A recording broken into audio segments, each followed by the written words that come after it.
Tell us what you think. In person, over the phone, online. Watch and hear yourself on TV. You tell us, we air it. This is The Local Live. Hello, I'm Mike Witch, and welcome to the 6th edition of The Local Live, LMC TV's hyper-local news magazine. And with me is Alina Suriel, our co-anchor, and Maura Carlin will be joining us shortly for a very interesting discussion about the local Larchmont Mamaroneck Summit. The Local Live brings you local news from Larchmont, Mamaroneck, Rhinebeck, and our neighbors and surrounding communities. That's right. And LMC TV is your TV station, and The Local Live is your news show. So if you'd like to help, just visit LMC TV's website. That's lmctv.org. Call us and we'll get you involved. Westchester County Executive Rob Astorino was the keynote speaker of the recent Larchmont Mamaroneck Summit. We have the highlights and panelists for a friendly discussion. Attention dog owners! The Village of Mamaroneck Board of Trustees considers laws that might affect you. And for the sports fans, stay tuned for our best play of the week. And let's start with our top story.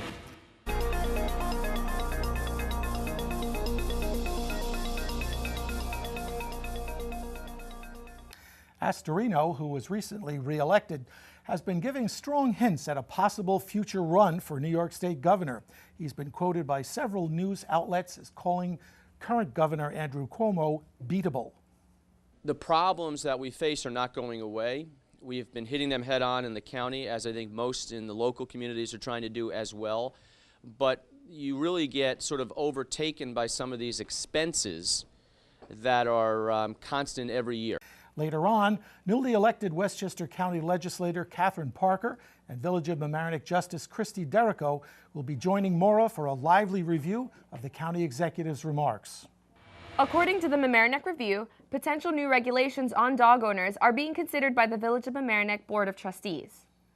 The new possible mandates include microchip installation in each dog, as well as obligatory relicensing, liability insurance worth at least $50,000 in case of attacks, and spaying and neutering. We're going to keep following this story, but now we want to know your opinion about this possible proposal. Don't forget that you can tweet your comments at The Local Live.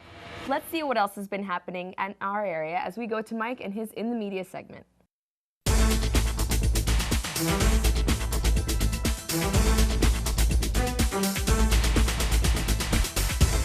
From the Loop, water quality testing in Mamaroneck last summer revealed that a broken sewer pipe owned by the Mamaroneck Beach and Yacht Club was leaking raw sewage into Otter Creek.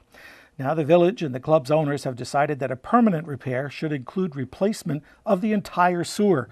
That means a force main that connects to the village's sewer system and the Mamaroneck sewage treatment plant, as well as a pump station. In the Mamaroneck Review, Ashley Helms reports on the dredging machine debate, whether or not the village should buy its own silt removal machine or contract out the work to help mitigate flooding. Problem areas in the village include the Mamaroneck River by the North Barry Avenue and Fenimore Road bridges. Mayor Rosenblum plans to speak to the Army Corps of Engineers about what type of dredging equipment it would suggest. The machines are about $150,000 to $200,000. Reportedly, they last up to 20 years. The trustees, however, are still discussing issues like the complicated machinery, access to the river, and liability. When you head to the Mamaroneck Winters Farmers Market on Saturday, you can get a free health screening. As reported in the Larchmont Mamaroneck Patch, the screenings will be conducted by the Health Source Chiropractic and Progressive Rehab. They're located in Rye Brook. The indoor market is open from 9 to 1 Saturday at St. Thomas Episcopal Church on Boston Post Road. Frankie Rowland, the marketing director for Down to Earth Markets, which runs the farmers market, said that having the health screenings at a farmers market is a natural fit, since shoppers can pick up free recipes and talk with vendors about cooking fresh and healthier meals. Also in the patch, Judy Myers was honored this week. The former three-term county legislator was feted in the Larchmont home of Bob and Fran Snedeker. Myers is moving to California later this month. Among those who congratulated her, Senator George Latimer, former Senator Susie Oppenheimer, and Catherine Parker, who was elected to fill Judy's seat last November. Said Latimer, Myers was resolute in her promotion of a progressive agenda, undaunted when she failed to prevail, always modest in victory.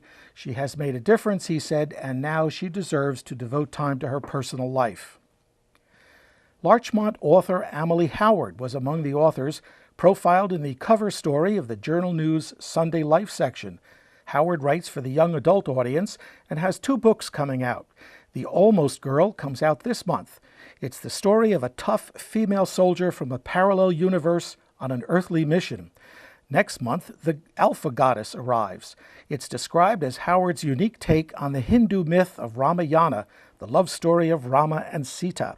The story includes Howard's recommendations for good reads this winter: Fangirl by Rainbow Rowell, The Coldest Girl in Cold Town by Holly Black, and The Iron King by Julie Kagawa. From the Loop, news that the Larchmont Mamaroneck League of Women Voters invites you to meet your elected officials in what they're calling an evening of casual conversation and light refreshments. It will be Thursday, January 30th, from 6 to 8:30 p.m. at Mamaroneck Library, the lower-level community room. And finally, news about a comedy trio coming this weekend to Bar Lee's in Mamaroneck.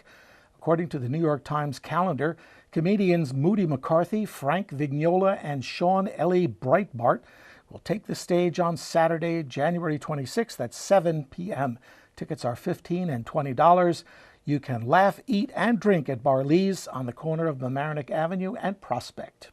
And that's some of the local news this week in the media.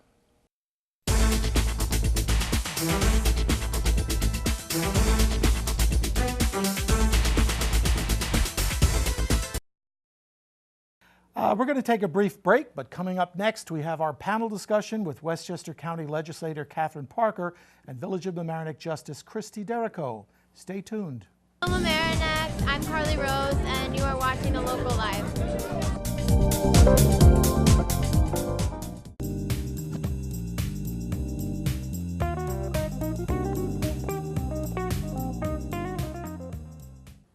Welcome back to The Local Live, your hyper-local news magazine show.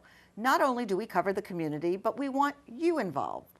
We think of it as our field of dreams. If we build it, you will come, participate in our roundtable discussions, report on stories, and volunteer with us.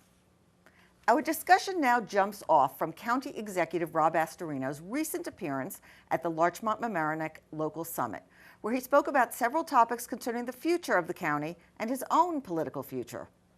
Joining me to discuss these topics are newly elected county legislator and Rye resident Catherine Parker.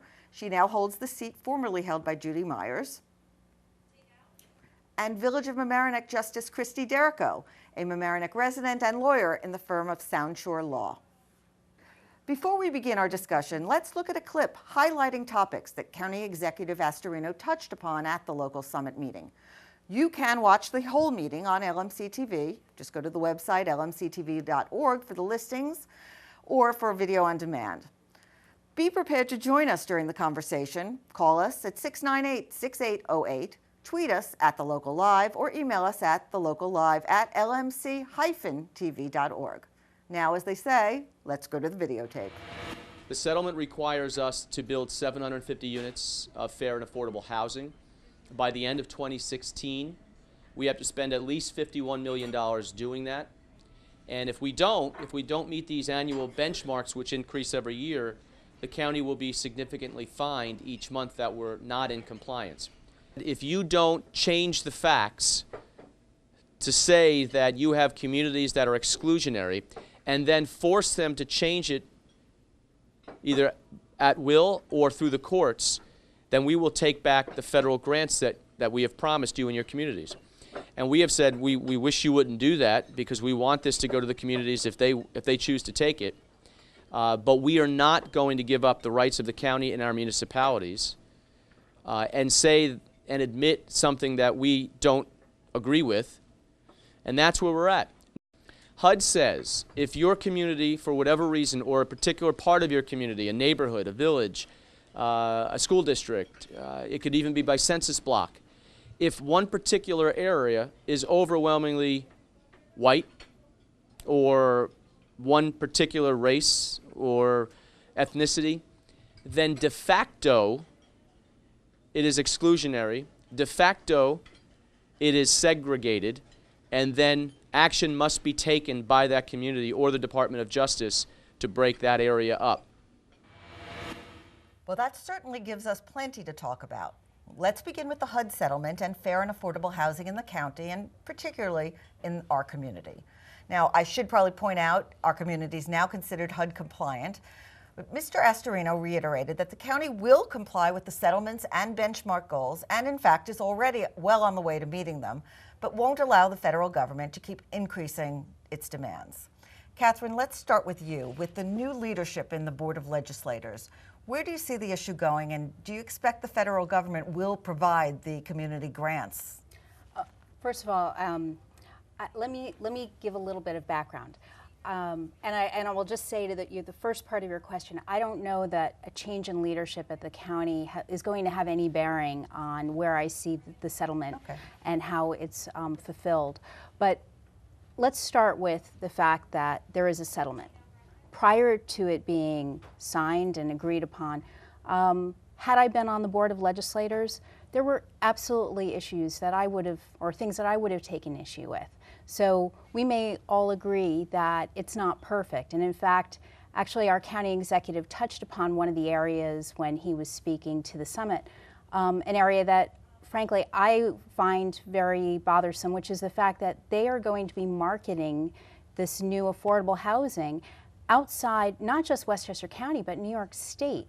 You know, so I find that to be a very troublesome aspect, because when you look at the people within Westchester County, and you know, now that I'm on the Board of Legislators, you know, certainly my goal is to you know, make all our quality of life better, and so I see that really as a function of what I do, and what I would want for our county is to improve the lives of those who could maybe benefit from affordable housing. So anyway, that being said, that's certainly an area that I think is troublesome. Now, I believe that the federal government is really going to abide to the for the 750 units. I see that they really are trying to work with the municipalities, and you know, Do you mean that the county is going to meet that?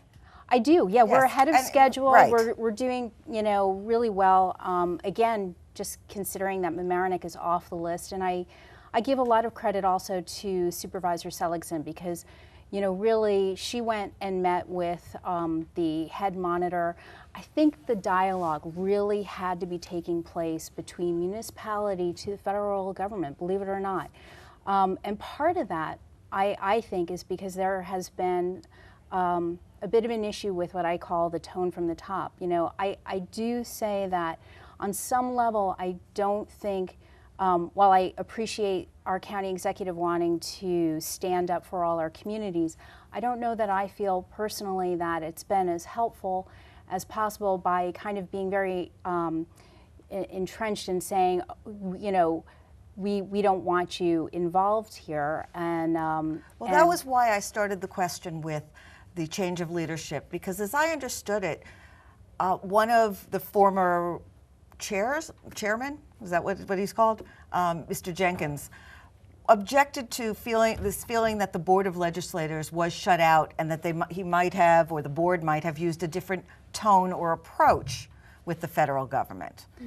It was up to the county executive's administration to provide what's called an analysis of impediment.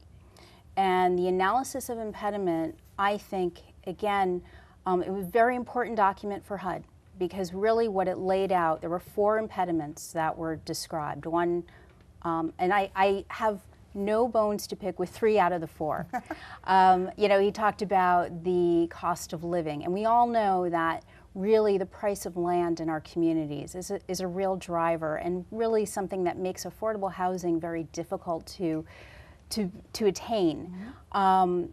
You know, he identified that, but the second impediment that was identified was and I actually brought a couple of these pages from the analysis of impediment. But the second one, yes, that was the yes, acronym he was the using. AI, yes, exactly. And so in the AI, what he talked about, number 2 was that our local municipalities don't like change. And while he was right to identify, and said so in the opening paragraph, the essentially NIMBYism, not in my backyard, that is somewhat pervasive.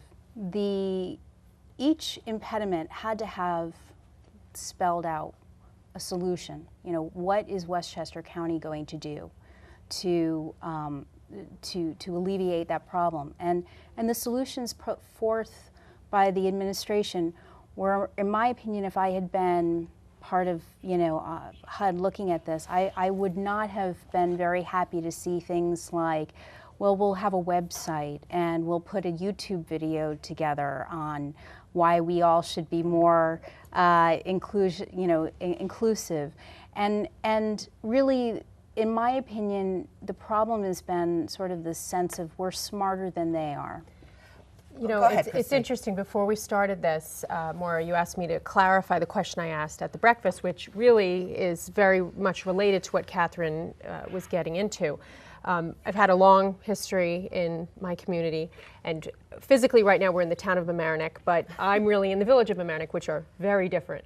And the village of Mamaroneck has always been above any criteria of affordable housing on multiple levels. And we received applications on the Board of Trustees for mentally disabled homes, and it brings up a whole big community uproar, NIMBYism, et cetera, and the board has to deal with that. And that was why I asked at the breakfast, I asked the county executive, what is being done to have an interplay between the actual boards? It's one thing for the county executive to be the vocal voice on this, so having served as a village attorney and planning board attorney, when you're actually sitting in those meetings, there can be a disconnect between the objectives that have been laid out and what you end up seeing happening in the board meeting. And I think the supervisor here in the town gave a great response, Nancy Selkson, and explained that she felt her boards were given good tools by the county to achieve these objectives. And it is a difficult thing to make change in a community. We all can remember a project where, a local farm becomes a housing development somewhere, and everyone doesn't want to see that happen. But the town seemed to have tackled their development and got something done, which was... But it also seems that maybe there's not an acknowledgement at some higher level that a community like this one, it's not like there's a lot of land around. There aren't many areas left to develop. There aren't, but, it's very interesting. I've spoken with Supervisor Seligson, and, that part of the Boston Post Road where they have now, they've made the zoning change so that they can do this multi-use, it'll have some retail and residential, and it'll be affordable housing. They have, the town of Mamaroneck had been looking at that and looking at that and looking at that for many years, and at times it's sort of, the whole project kind of lay dormant, and part of the hesitation was that they were afraid that by building something that it would make the Boston Post Road like, Central Avenue in Yonkers. And so that was really what was going on in the mindset, that having nothing to do with excluding people, but this was what was kind of stalling this project. I think being put on this list of, one of the, oh, you're a bad community, certainly, the town of Mamaroneck wanted to be very responsive. And one of the first things that, as I say, Supervisor Seligson reached out to HUD and to the monitor and said, let's sit down and talk about this. And then steps started happening like that, you have to have which someone is in the great. community with a will to implement change and a tone to say, let's examine this, let's be calm about it, let's look at the objectives, which led me to the other point I made, what's being done for keeping the elderly in our community, which doesn't have to be that elderly. 55 and above communities, that would be very difficult to develop in... And there are limits. In the settlement agreement, yes, as to absolutely. there are limits on the workforce housing. Which again would be one of the issues with the settlement that I find very problematic, you know, and again, but it is what it is. It is what it is. And I think that that's really something that as residents of the county, we really have to understand. This is, at this point, has been with the Department of Justice. The settlement is the settlement. We really know that we have to abide by this settlement, and all our communities need to be looking at what they can be doing. And I really think that by acknowledging that, and by acknowledging that as a county, there is more that we can do. Well, let me just I think that's pivot really important. A little bit. Listening to the county executive, he talked about some proposed HUD, that's Housing and Urban Development, regulations, or that would, and I think I'm paraphrasing him, that would basically turn the burden of proof upside down regarding allegedly exclusionary practices. What do you know about that, and is there something being done? Well, right. So he's saying that, and it's kind of happened, because you know he's saying that what happens is that these communities are being called exclusionary, and then it's up to them to kind of go back and say, well, no, actually we're not, and here's why. And as using our example of town of Mamaroneck, you know, again, I think that's a success formula for how you deal with that. Other communities in other parts of the county, I look to an area of Westchester where I'm from, which is northern Westchester.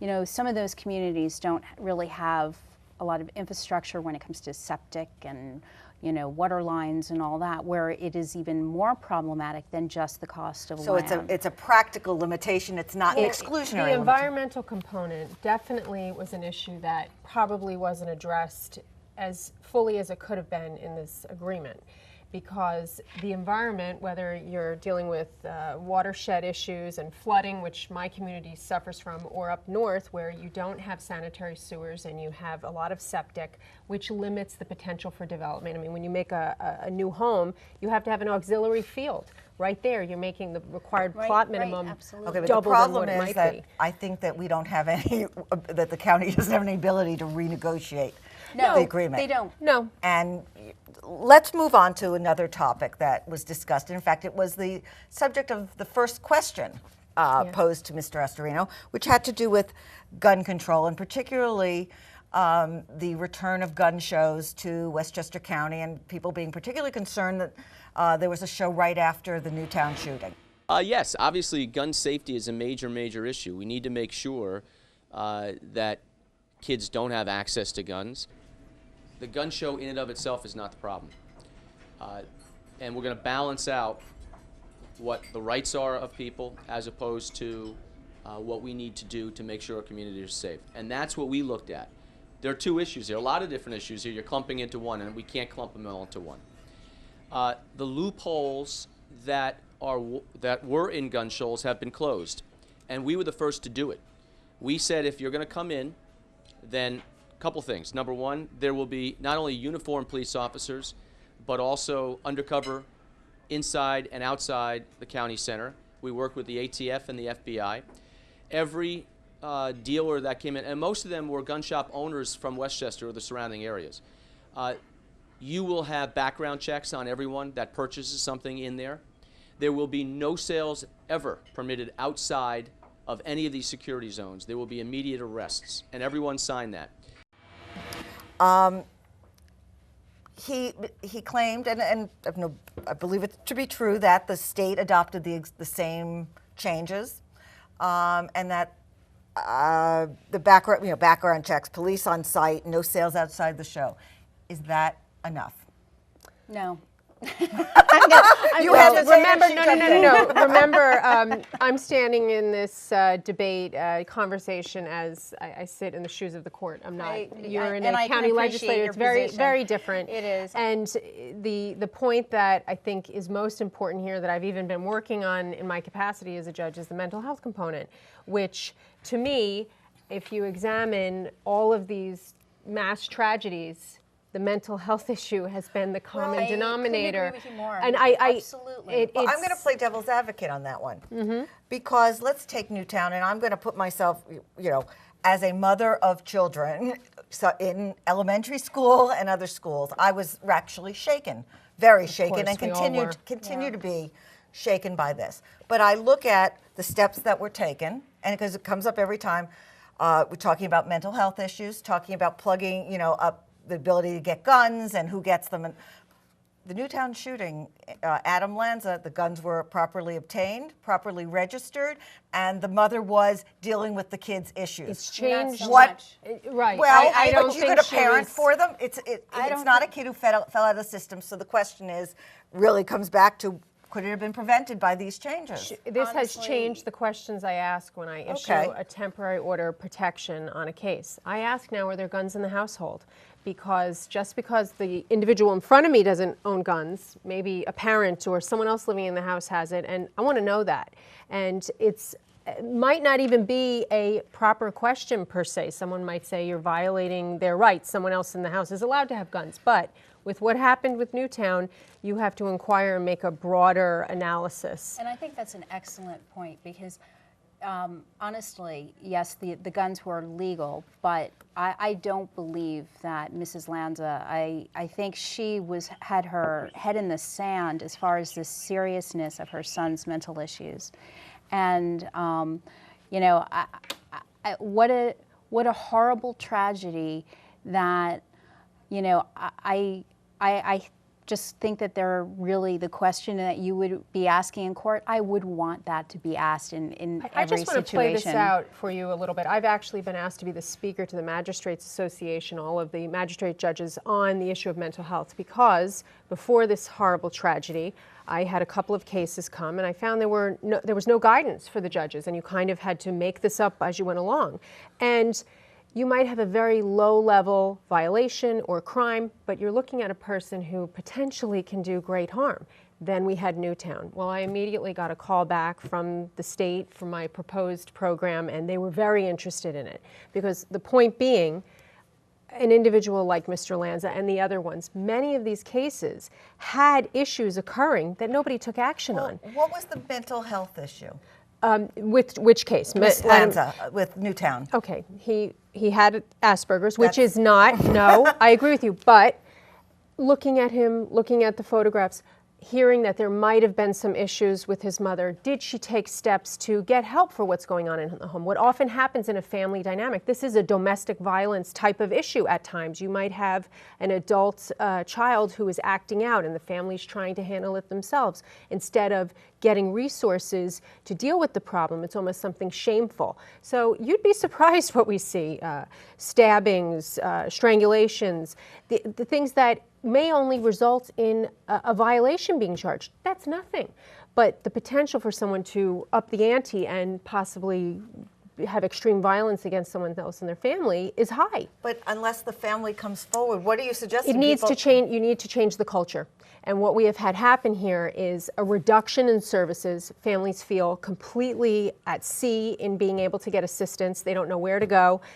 There's co-current issues. They utilize drugs and alcohol to cover their symptoms, and it's an explosion waiting to happen.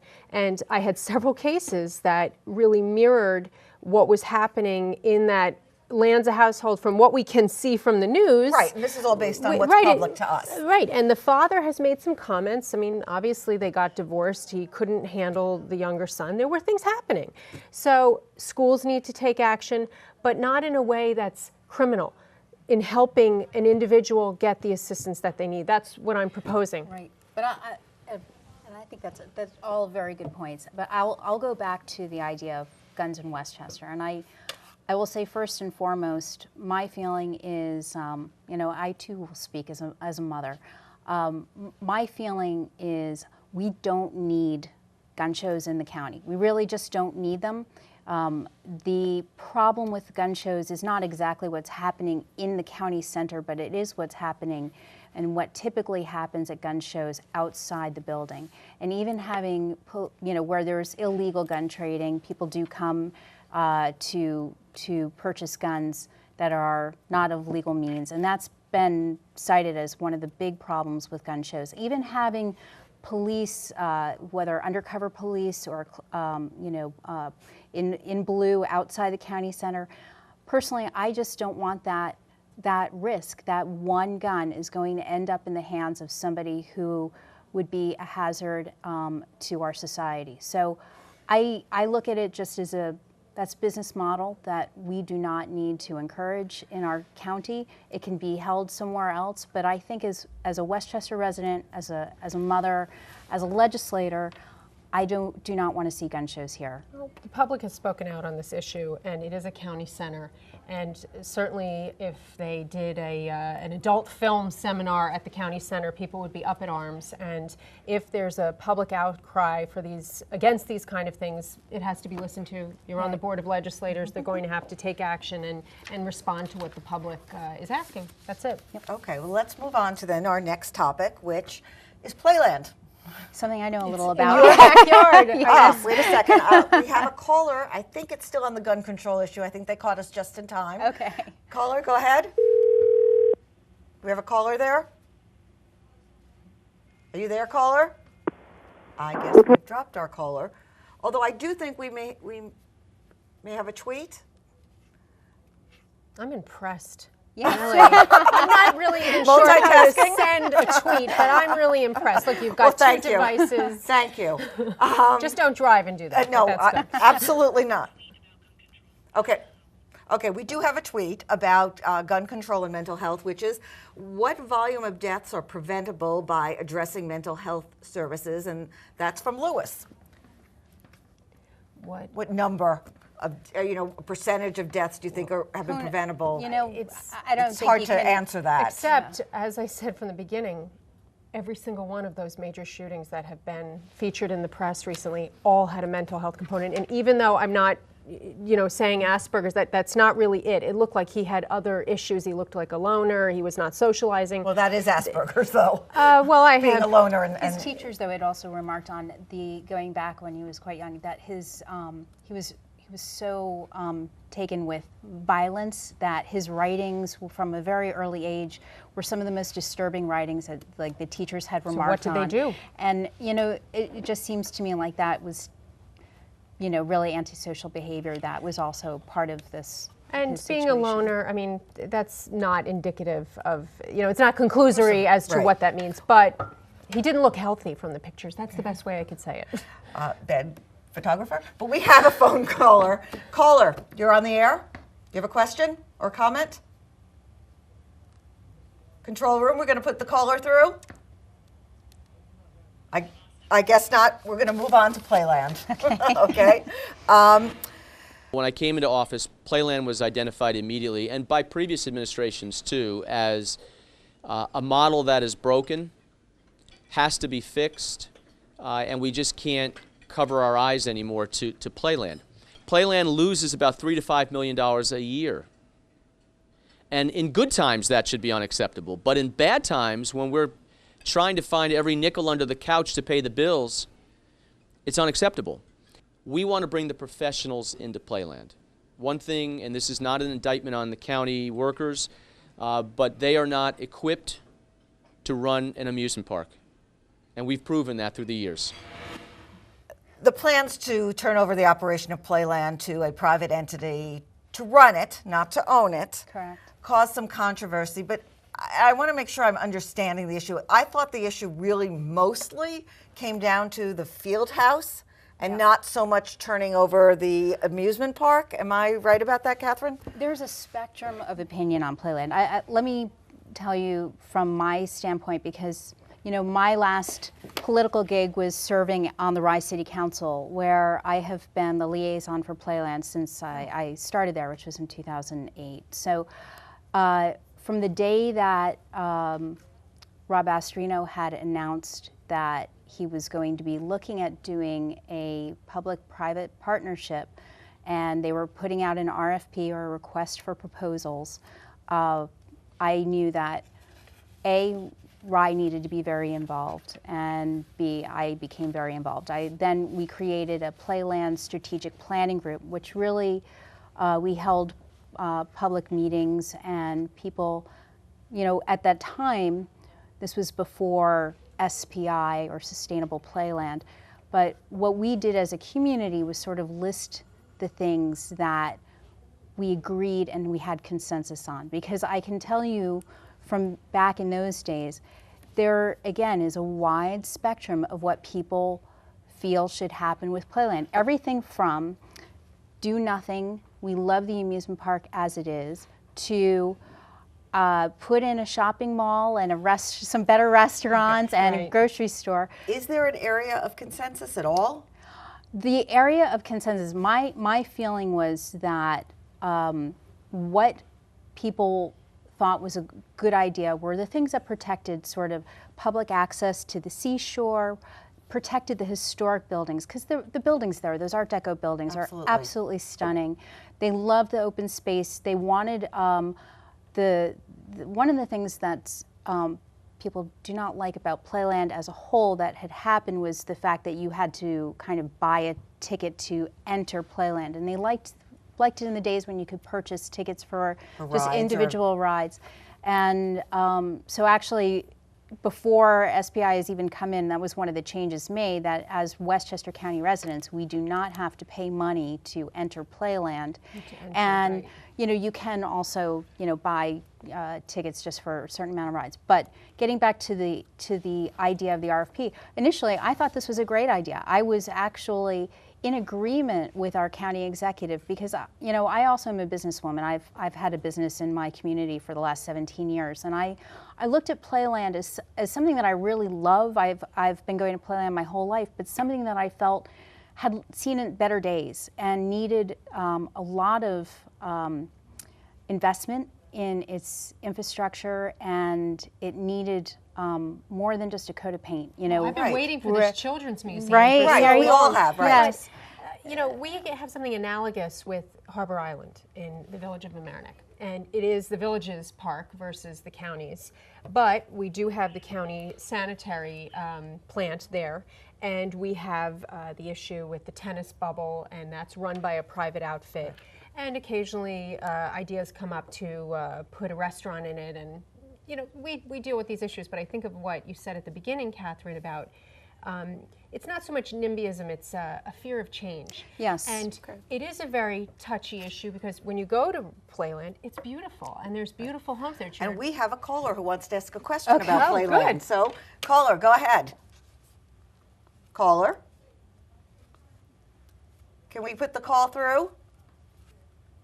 We're so excited. I know, I was excited too. I mean, you know, Playland, for many of us, I don't know about you, but I went on a lot of dates to Playland in my younger years with a lot of different people now that I think about it. Well, so Playland, here's my thought, that as a county, it is a gem. It's something that should be protected, and it's something that can be improved. Now, I've been very supportive of Sustainable Playland. It is a rye-based group, and part of what I have supported that I thought was a very good thing that they had identified was really preservation of the historic rides, preservation of the amusement park. I mean, look, within that park, it's a bigger park than just the footprint of the amusement section. But they do want to preserve the amusement section. I think they've been really smart in partnering with Central Amusements, who's done a great restoration and revitalization of Coney Island and Luna Park. And so they had identified other business opportunities that can bring, my belief, Westchester residents back to Playland. You know, some new, interesting, you know, dining options, doing something Catherine, more with have you ever been to the pool? I will. One day we went to the beach, and I was with my children, and they had, you know, beach lice that occasionally, it's seasonal, it happens sometimes with the tide. So the kids, they're there, they're hot, they looked at me like, we are going swimming right now.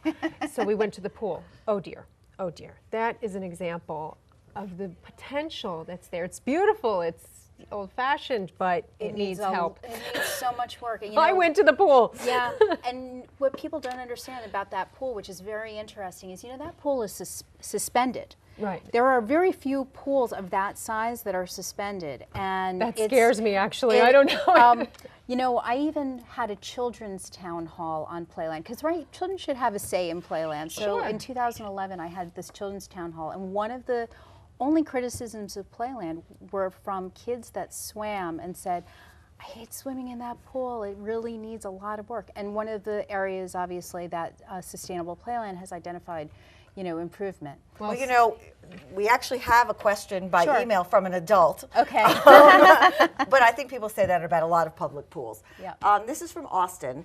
And I'm reading his question. In the Okay. past 30 years, Playland has been run by various companies. In the 80s, Marriott was awful to the point that the county running Playland looked good. In all of the semi-privatizing, was the county protected from loss? In this year's scheme, that's his word, not mine. I Is the understand. county protected, or do we end up paying for it?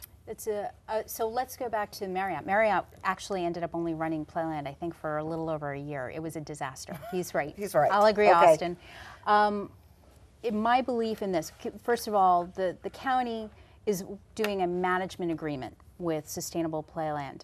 I think that we will continue to have an awful lot of say on this, including the Playland Improvement Plan, which had to be submitted once the Sustainable Playland was awarded the RFP. The Playland Improvement Plan is what will be voted upon by the Board of Legislators. And so Okay. the Board of Legislators really has to sign off on any significant change to the park. So that Is that field house- different than how it was with Marriott? Did they have like carte blanche to run it? I You don't don't know, know. 'cause we were children. Yeah, it was, Too long ago. Right. In the early days when I was Okay. wearing neon and had crazy hair. So, I like neon too. but I think that my belief is that Sustainable Playland, again, has done a very good job at coming up with very smart partners. Again, Central Amusements, which has done a great job at Coney Island. I think that's a brilliant. Coney Island looks great. If you yeah, go and take a yeah. tour of it, it really looks So beautiful. are And you Dan saying this is Biederman- going to go through? I mean, I guess I'm asking for the bottom line of what you think is going to happen. I think that there are some issues that need a little bit more of a second look pertaining to the field house. And the reason for the second look is primarily, I think the idea of a field house and field space there is excellent. The worry that some of us have is that you want to make sure that the amusement park can be a success, and you want to make sure the Children's Museum can be a success, and you want to make sure that the field house can be a success.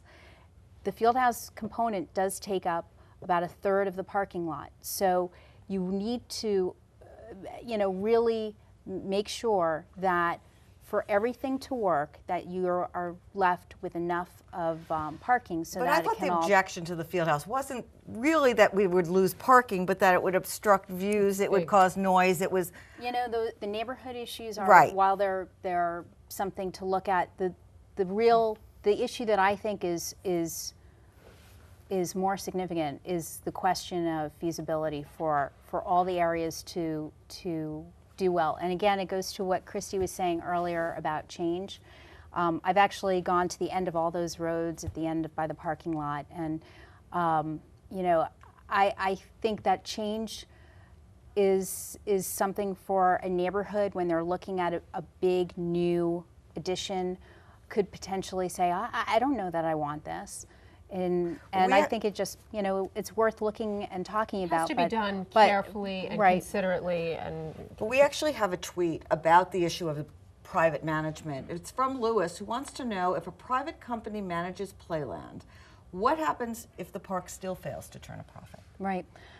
And hopefully the county has done enough of its, due diligence to know that this is going to work. But look, if they fail, if Sustainable Playland can't make a go of it, it's still our park. And what happens? We get our park back with a lot of improvement because they're putting in money on day one. So I think that for the most part we're in good shape. What happens, because there have been a number of lawsuits and incidents over the last few years at Playland that have made parents question it. Who becomes responsible for that, even under the SPI agreement? I think the county is still, On the hook. yeah, and I can honestly tell you that, and certainly poor Playland did not need the bad publicity over and over and over again. the tragedy, it was just terrible. But yeah. I think that they've made a lot of good changes since then. So many of those deaths, I don't think would not have, Oh, would have. I know wouldn't you're have occurred. uncomfortable. Yeah, There's no polite way to We've get spoken into too that. much about death. Let's turn a little bit to lighter politics. Astorino says him running is a definite maybe. I'm proud of what we've accomplished in many ways a bipartisan way, and we'll continue to focus on the economics because that's very, very important. And to the extent that we could say, here's what we did in Westchester, and here's what I think you can do in New York State, because the problems in New York State have not been solved. They're getting worse. Unemployment is a lot higher in New York State than it is in Westchester. And so to the extent that we can at least move ideas forward, I will do that. So that's a yes? No, that is a definite maybe. What do you think? Oh, for sure. For sure. No, I mean, there's I think just no Catherine's question. considering it too. You just got started. Honestly, look.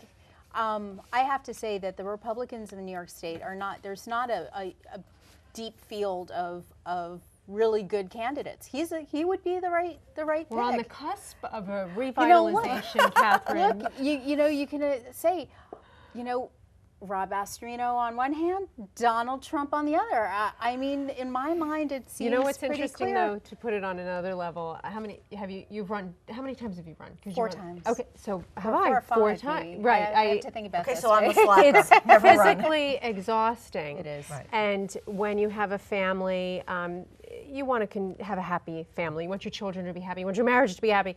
It's really hard. So on that level, I give him a lot of credit. It's he has a nice family, nice children, nice wife, and anyone, even Governor Cuomo, living in that environment, it's very hard to continue that. So to go from one election that he really fought very hard at into another, just on a personal level, it's something that's pretty amazing. If I'm enjoying my downtime. Back-to-back Survivor, right? Exactly. Yeah. I mean, it is a lot. What I You're really right. wanted to ask him, and I guess I'll pose it to you guys. So when he runs, should we expect closures on the Tappan Zee Bridge? Oh dear, no, that. He laughed at the question, I have to tell you afterwards. Governor Christie really had just said to his aide, close the fridge. It was not close the bridge. Did you like that beforehand? That was a good one. That's good. The fridge.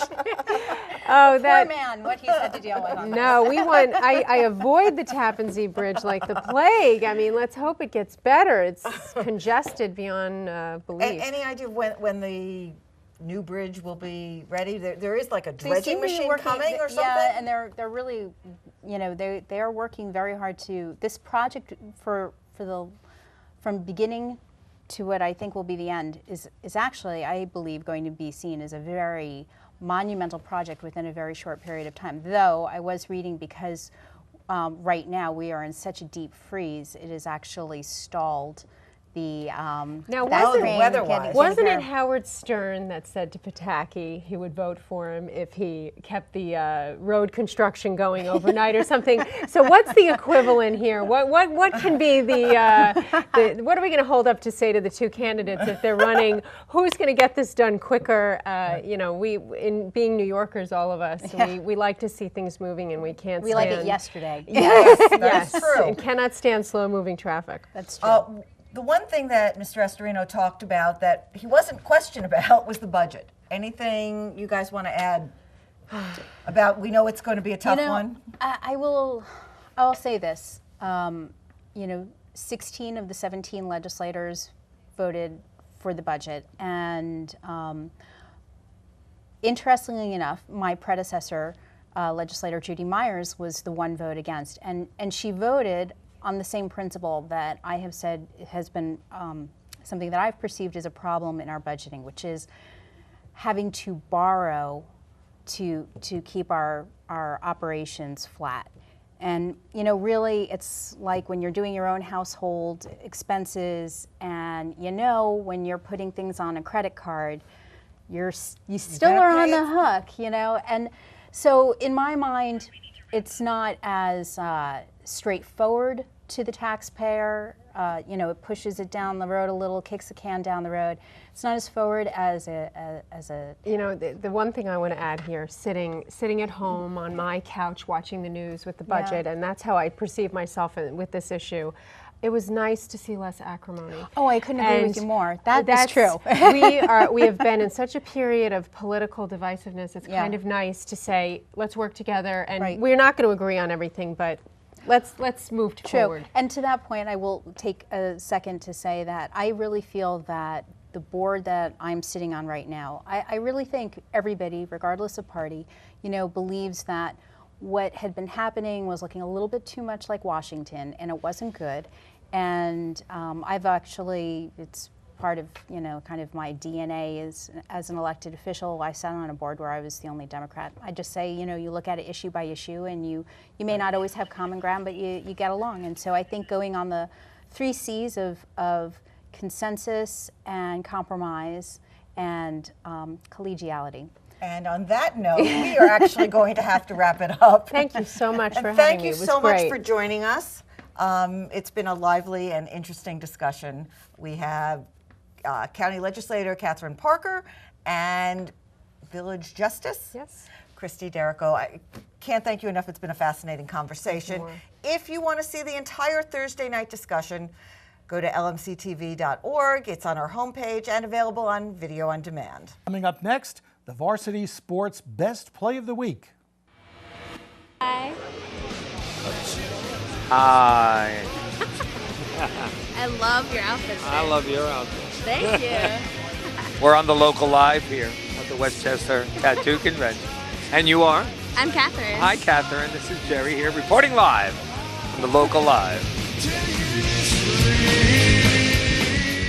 LMCTV's varsity sports program covers more than 75 high school varsity games a year from Mamaroneck and Rhinebeck high schools. From girls field hockey to swimming to basketball and football, LMCTV's cameras are there. LMCTV's varsity sports producer, Rob Moretti, has this week's Best Play of the Week.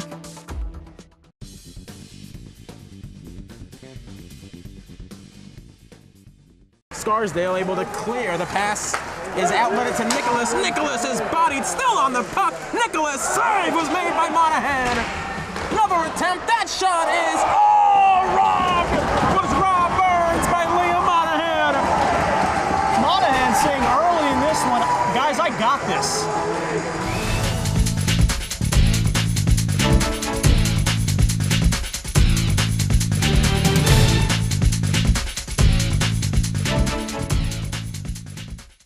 To watch the entire game and other Rhinebeck and Mamaroneck games, visit our website, lmctv.org.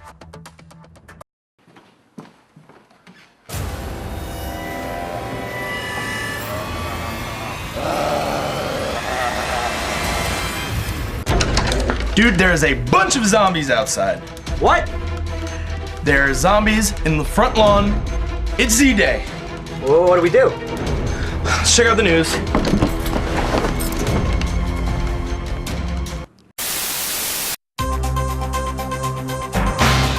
I'm here on Halstead Avenue, where the Mamaroneck Police Force has already begun to crack down on the zombie menace. Get out of my shot! Residents are advised to stay inside, lock their doors, and wait it out. Back to you in the studio.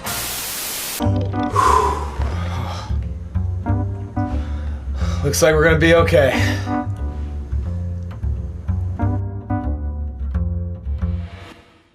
Well, this concludes this edition of The Local Live.